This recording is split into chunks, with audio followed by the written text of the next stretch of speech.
Vayishkach Yisrael is our state. Israel forgot its creator. Vayiven Echolos, and it built palaces. In other words, there is lost the feeling of B'tochon HaKadosh Baruch Hu, the feeling that life is there in order to serve HaKadosh Baruch Hu. And there developed a hedonistic society which glorified in building beautiful cities. Each one had to build his own palace. These were the ivory palaces in Shomron.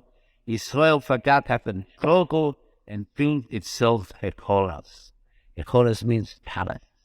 The Yehuda, that is Israel, but Yehuda wasn't better. Here Bo'orim Betzuros. It increased the fortified cities. V'shilach Eish Ba'orim, Ba'okla Amnas.